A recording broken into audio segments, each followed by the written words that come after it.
सुमंत्र के कहने से राजा दशरथ का सपरिवार अंगराज के यहाँ जाकर वहाँ से शांता और ऋसिंग को अपने घर ले आना। तदंतर सुमंत्र ने फिर कहा, राजन, आप पुनः मुझसे अपनी हित की वह बात सुनिए। देवताओं में श्रेष्ठ बुद्धिमान संत कुमार जी ने ऋषियों को सुनाया था। उन्होंने कहा था कि इक्ष्वाकु वंश में दशरथ नाम से प्रसिद्ध एक परम धार्मिक सत्य प्रतिज्ञ राजा होगा। उनकी अंगराज के साथ मित्रता होगी। दशरथ के एक परम सौभाग्यशालिनी कन्या होगी जिसका नाम होगा शांता। अंग देश के राजकुमार का नाम होगा रोमपाद। महायशस्वी राजा दशरथ उनके पास जाएंगे और कहेंगे, धर्मात्मन, मैं संतानहीन हूँ, यदि आप आज्ञा दे तो शांता के पति ऋषिंग मुनि चलकर मेरा यज्ञ करा दे। इससे मुझे पुत्र की प्राप्ति होगी और मेरे वंश की रक्षा हो जाएगी। राजा की यह बात सुनकर मन ही मन उस पर विचार करके मनस्वी राजा रोमपाद शांता के पुत्रवान पति को उनके साथ भेज देंगे। ब्राह्मण ऋषिंग को पाकर राजा दशरथ की सारी चिंता दूर हो जाएगी और वे प्रसन्नचित होकर उस यज्ञ का अनुष्ठान करेंगे। यश की इच्छा रखने वाले धर्मज्ञ राजा दशरथ हाथ जोड़कर द्विज श्रेष्ठ ऋषिंग का यज्ञ पुत्र और स्वर्ग के लिए वर्ण करेंगे तथा वे प्रजापालक नरेश उन श्रेष्ठ ब्रह्मऋषि से अपनी अभिष्ट वस्तु प्राप्त कर लेंगे। राजा के 4 पुत्र होंगे जो अप्रमेय पराक्रमी, वंश की मर्यादा बढ़ाने वाले और सर्वत्र विख्यात होंगे। महाराज, पहले सत्गुण में शक्तिशाली देव प्रवर भगवान संत कुमार जी ने ऋषियों के समझ ऐसी कथा कही थी। पुरुष सिंह महाराज, इसीलिए आप स्वयं ही सेना और सवारियों के साथ अंग देश में जाकर मुनि कुमार ऋषिंग को सत्कार पूर्वक यहाँ ले आइए। सुमंत का वचन सुनकर राजा दशरथ को बड़ा हर्ष हुआ। उन्होंने मुनिवर वशिष्ठ जी को भी सुमंत्र की बातें सुनाई और उनकी आज्ञा लेकर रानीवास की रानियों तथा मंत्रियों के साथ अंग देश के लिए प्रस्थान किया। मार्ग में अनेक वनों और नदियों को पार करके वे धीरे धीरे उस देश में जा पहुँचे जहाँ मुनिवर ऋषिंग विराजमान थे। वहां पहुंचने पर उन्हें द्विज श्रेष्ठ ऋषिंग रोमपाद के पास ही बैठे दिखाई दिए। वे ऋषिंग कुमार प्रज्वलित अग्नि के समान तेजस्वी ज्ञान पढ़ते थे। तदंतर राजा रोमपाद ने मित्रता के नाते अत्यंत प्रसन्न हृदय से महाराज दशरथ का शास्त्रोक्त विधि के अनुसार विशेष रूप से पूजन किया और बुद्धिमान ऋषि कुमार ऋषिंग को दशरथ के साथ अपनी मित्रता की बात बताई। उस पर उन्होंने भी राजा का सम्मान किया। इस प्रकार भली भांति आदर सत्कार पाकर नरश्रेष्ठ राजा दशरथ रोमपाद के साथ वहां 7-8 दिनों तक रहे। इसके बाद वे अंगराज से बोले, महाप्रजापालक नरेश, तुम्हारी पुत्री शांता अपने पति के साथ मेरे नगर में पदार्पण करे, क्योंकि वहां एक महान आवश्यक कार्य उपस्थित हुआ है। राजा रोमपाद ने बहुत अच्छा कहकर उन बुद्धिमान महर्षि का जाना स्वीकार कर लिया और ऋषिंग से कहा, विप्रवर, आप शांता के साथ महाराज दशरथ के यहाँ जाइए। राजा की आज्ञा पाकर उन ऋषि पुत्र ने तथास्तु कहकर राजा दशरथ को अपने चलने की स्वीकृति दे दी। राजा रोमपाद की अनुमति ले ऋषिंग ने पत्नी के साथ वहां से प्रस्थान किया। उस समय शक्तिशाली राजा रोमपाद और दशरथ ने एक दूसरे को हाथ जोड़कर स्नेहपूर्वक छाती से लगाया तथा अभिनंदन किया। फिर मित्र से विदा ली। रघुकुल नंदन दशरथ वहां से प्रस्थित हुए। उन्होंने पूर्ववासियों के पास अपने शीघ्रगामी दूत भेजे और कहलाया कि समस्त नगरों को शीघ्र ही सुसज्जित किया जाए, सर्वत्र धूप की सुगंध फैले, नगर की सड़कों को झाड़ू बुहार कर उन पर पानी का छिड़काव कर दिया जाए तथा सारा नगर ध्वजा पताकाओं से अलंकृत हो। राजा का आगमन सुनकर पूर्ववासी बड़े प्रसन्न हुए। महाराज ने उनके लिए जो संदेश भेजा था उसका उन्होंने उस समय पूर्ण रूप से पालन किया। तदंतर राजा दशरथ ने शंख और दुदुम्बी आदि वाद्यों की ध्वनि के साथ विप्रवर ऋषिंग को आगे करके अपने सजे सजाए नगर में प्रवेश किया। द्विज कुमार का दर्शन करके सभी नगर निवासी बहुत प्रसन्न हुए। उन्होंने इंद्र के समान पराक्रमी नरेंद्र दशरथ के साथ पुरी में प्रवेश करते हुए ऋषिंग का उसी प्रकार सत्कार किया जैसे देवताओं ने स्वर्ग में सहस्त्र इंद्र के साथ प्रवेश करते हुए कश्यप नंदन वामन जी का समादर किया था। ऋषियों का अंतःपुर में ले जाकर राजा ने शास्त्र विधि के अनुसार उनका पूजन किया और उनके निकट आ जाने से अपने को कृतार्थ माना। विशाल लोचना शांता को उस प्रकार अपने पति के साथ उपस्थित देख अंतःपुर की सभी रानियों को बड़ी प्रसन्नता हुई। वे आनंद मगन हो गई। शांता भी उन रानियों से तथा विशेषता महाराज दशरथ के द्वारा आदर सत्कार पाकर वहाँ कुछ काल तक अपने पति विप्रवर नृसिंह के साथ बड़े सुख से रही। राजा दशरथ ने उसी शुभ समय में यज्ञ आरंभ करने का विचार किया। तत्पश्चात उन्होंने देवोपम कांति वाले विप्रवर नृसिंह को मस्तक झुकाकर प्रणाम किया और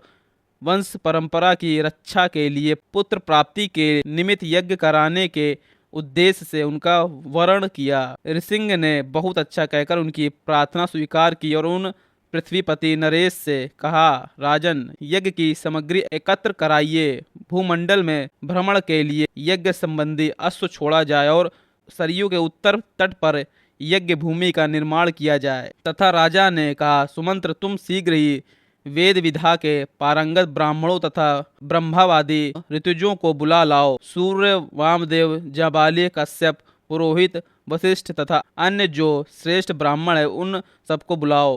तथा शीघ्रगामी सुमंत्र तुरंत जाकर वेद विधा के पारगामी उन समस्त ब्राह्मणों को बुला लाए। धर्मात्मा राजा दशरथ ने उन सब का पूजन किया और उनसे धर्म तथा अर्थ से युक्त मधुर वचन कहा। महर्षियों, मैं पुत्र के लिए निरंतर संतप्त रहता हूँ। इसके बिना इस राज्य आदि से भी मुझे सुख नहीं मिलता है। था मैंने ये विचार किया कि पुत्र के लिए अश्वमेघ यज्ञ का अनुष्ठान करूं। इसी संकल्प के अनुसार मैं अश्वमेघ यज्ञ का आरंभ करना चाहता हूं। मुझे विश्वास है कि ऋषि पुत्र ऋसिंह के प्रभाव से मैं अपनी संपूर्ण कामनाओं को प्राप्त कर लूंगा। राजा दशरथ के मुख से निकले हुए इस वचन की वशिष्ठ आदि सब ब्राह्मणों ने साधु साधु कहकर बड़ी सराहना की। इसके बाद पुनः ये बात कही, महाराज, यज्ञ सामग्री का संग्रह किया जाए, यज्ञ संबंधी अश्व छोड़ा जाए तथा सरयू के उत्तर तट पर यज्ञ भूमि का निर्माण किया जाए। तुम यज्ञ द्वारा सर्वथा 4 अमित पराक्रमी पुत्र प्राप्त करोगे, क्योंकि पुत्र के लिए तुम्हारे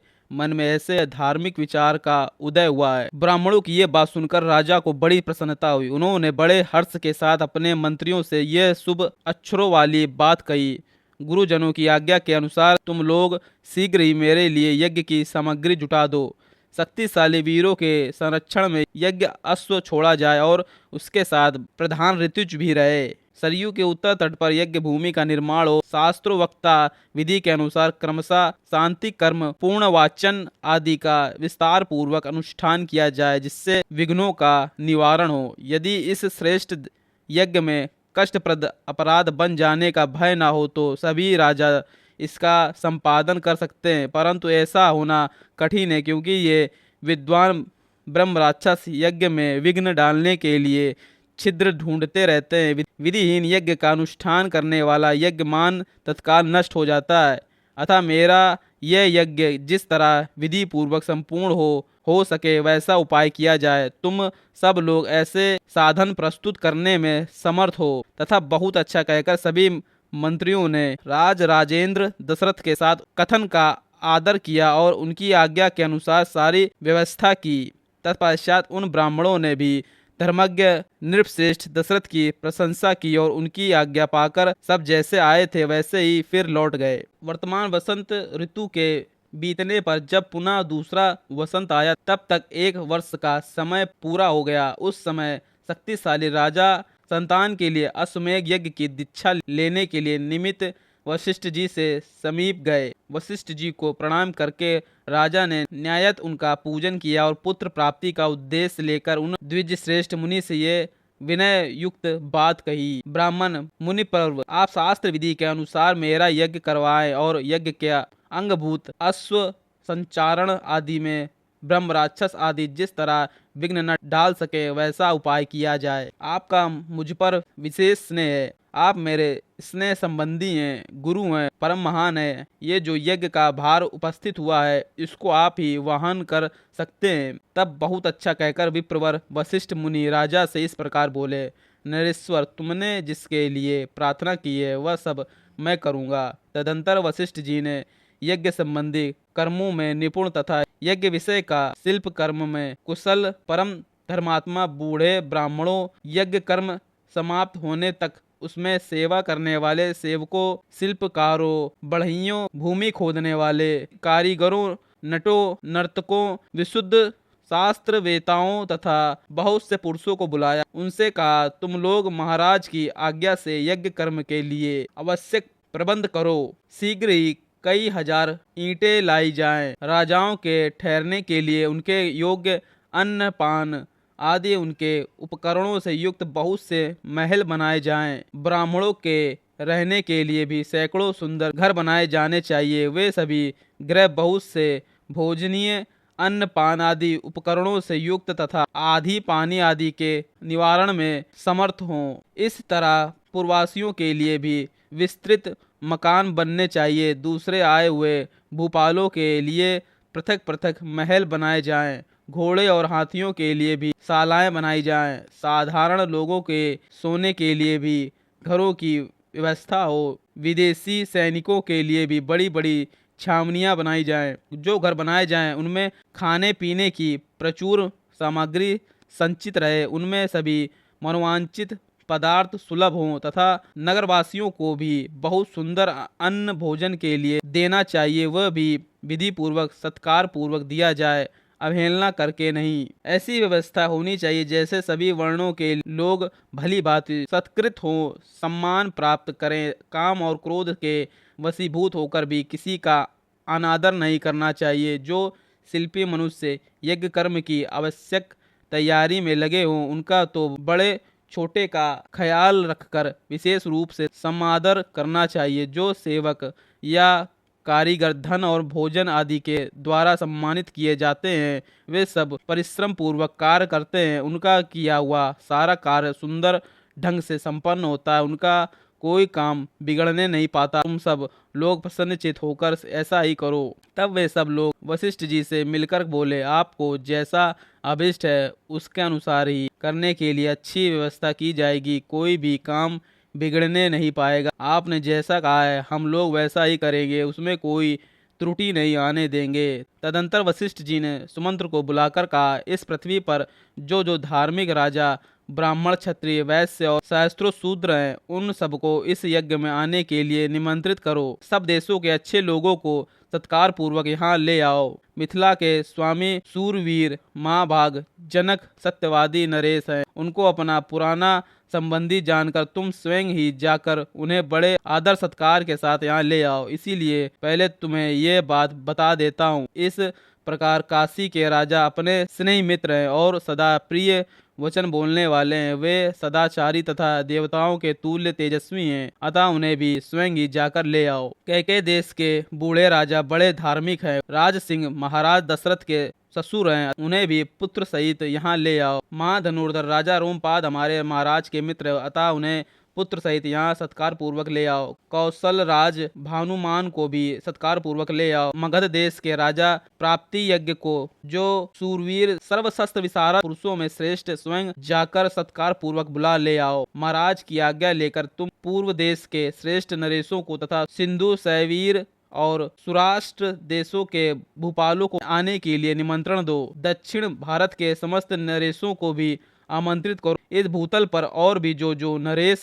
महाराज के प्रति स्नेह रखते हैं उन सबको सेवकों और सगे संबंधियों को सहित यथासंभव शीघ्र बुला ले आओ। महाराज की आज्ञा से बड़भागी दूतों द्वारा इन सब के पास बुलावा भेज दो। वशिष्ठ का ये वचन सुनकर सुमंत्र ने तुरंत ही अच्छे पुरुषों को राजाओं की बुलाहट के लिए जाने का आदेश दे दिया। परम बुद्धिमान धर्मात्मा सुमंत्र वशिष्ठ मुनि की आज्ञा से खास राजाओं को बुलाने के लिए स्वयं ही गए। यज्ञ कर्म की व्यवस्था के लिए जो सेवक नियुक्त किए गए थे उन सब ने आकर उस समय तक यज्ञ संबंधी जो जो कार्य संपन्न हो गया था उस सब की सूचना महर्षि वशिष्ठ को दी। ये सुनकर वे द्विज श्रेष्ठ मुनि बड़े प्रसन्न हुए और उन सबसे बोले, भद्र पुरुषों, किसी को जो कुछ देना हो उसे अवहेलना या अनादर पूर्वक नहीं देना चाहिए, क्योंकि अनादर पूर्वक दिया हुआ दान दाता को नष्ट कर देता है, इसमें संशय नहीं है। तदंतर कुछ दिनों के बाद राजा लोग महाराज दशरथ के लिए बहुत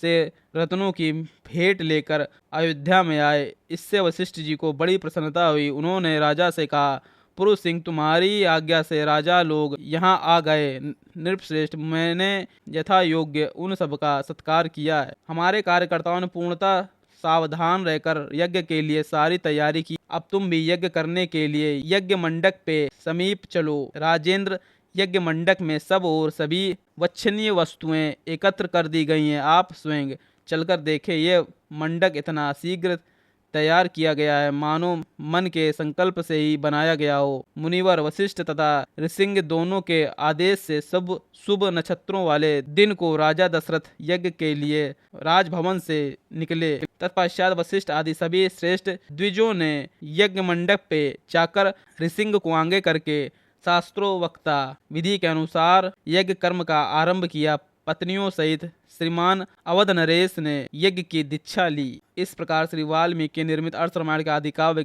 बालकांड में 13वां सर्ग पूर्ण हुआ।